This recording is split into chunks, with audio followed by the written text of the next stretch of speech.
Assalamualaikum warahmatullahi wabarakatuh. Jumpa lagi dengan saya pada mata kuliah pengantar dasar matematika. Kali ini kita akan membahas tentang perkalian himpunan dan grafik fungsi. Mungkin tidak pertemuan kali ini tidak seperti pertemuan yang sebelumnya karena materi pada hari ini cukup mudah ya untuk standar kita ya, standar kita. Jadi saya tidak akan menjelaskan detail ya, karena juga sudah ada contoh-contoh yang sudah dimuat di pertemuan sebelumnya. Baik, ini tentang perkalian fungsi, perkalian himpunan ya, perkalian himpunan. Jadi sebuah himpunan ya, himpunan A dan B jika kita kalikan ya, A cross B ya, A cross B itu sama dengan A, B ya, di mana A elemen himpunan A dan B elemen himpunan B. Contoh dengan mudah kita bisa paham ya. C ini anggotanya 1 2 3.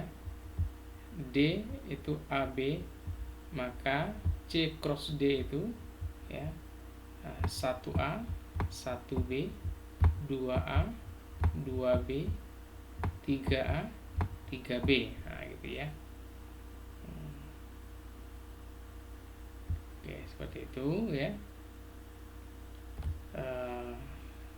Oke, ini ada beberapa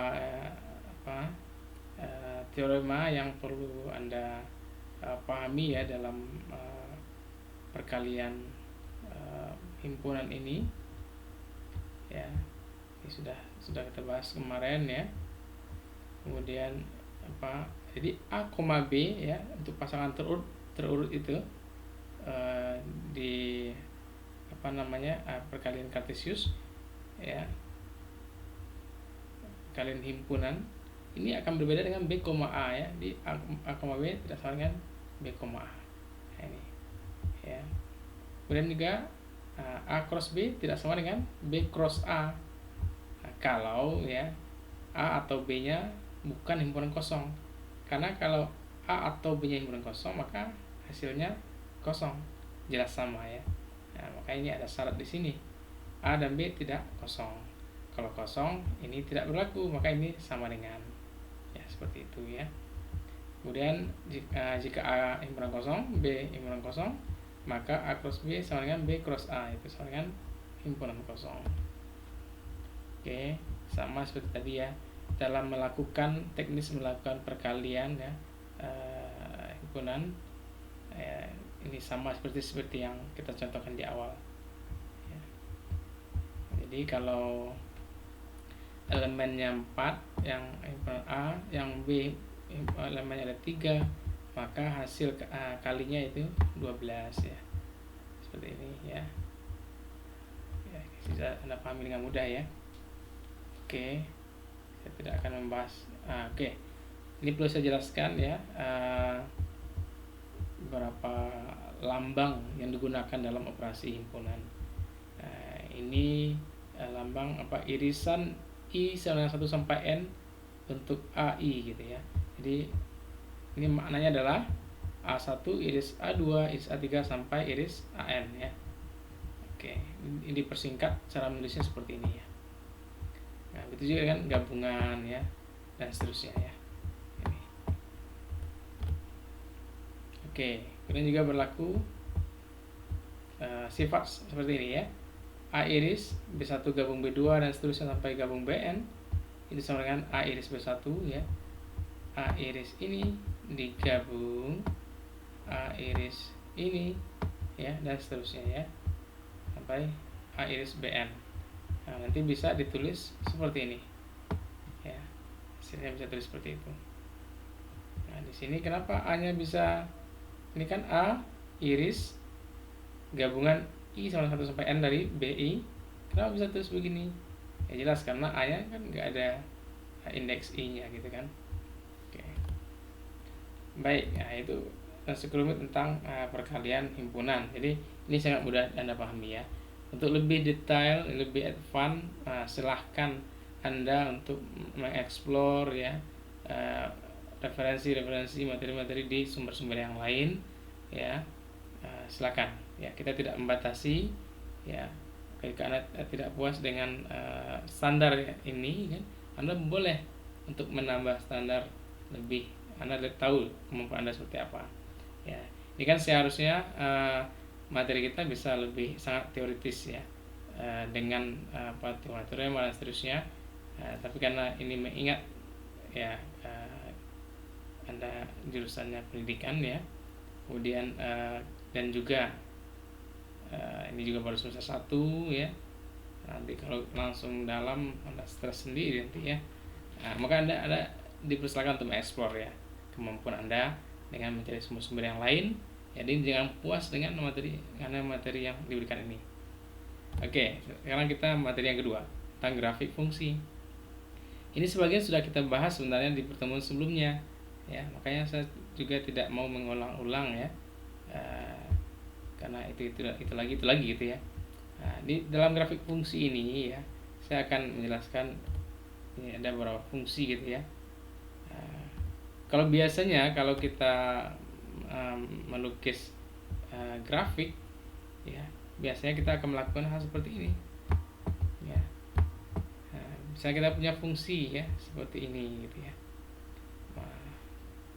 F sama dengan ya sini ya, fx atau y sama dengan 2x kuadrat plus 5.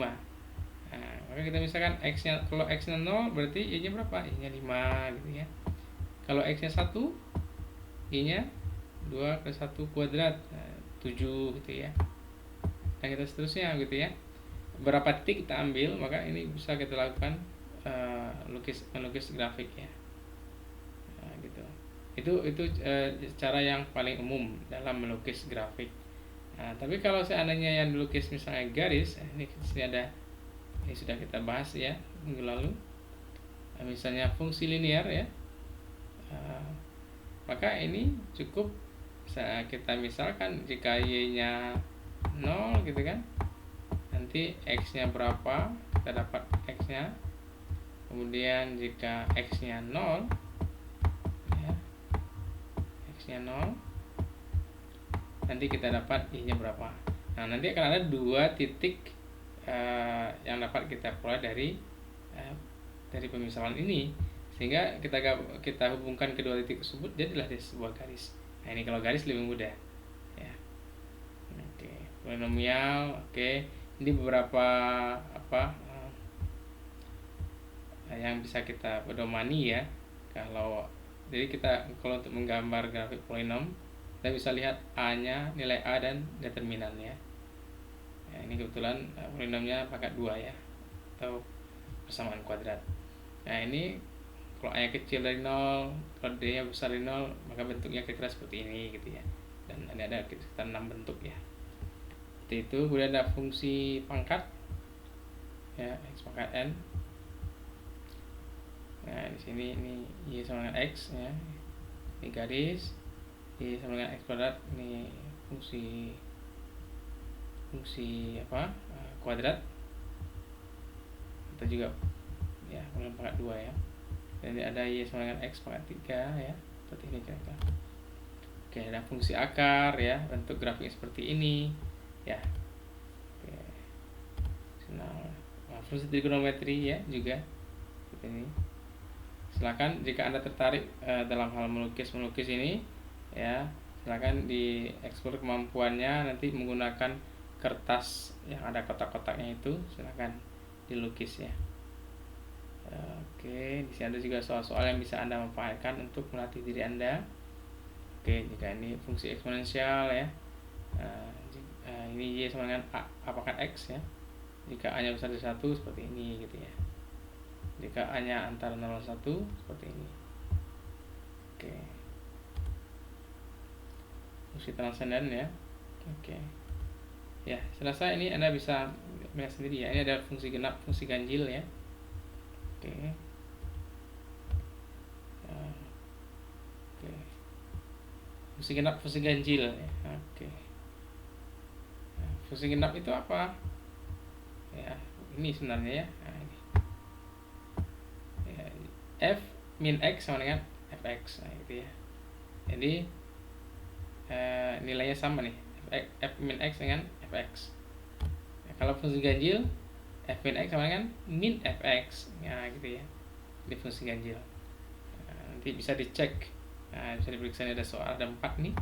Sekarang Anda periksa mana yang fungsi ganjil, mana yang fungsi genap. Kemudian ada fungsi naik, fungsi turun ya. Nah, fungsi naik ini jelas ya.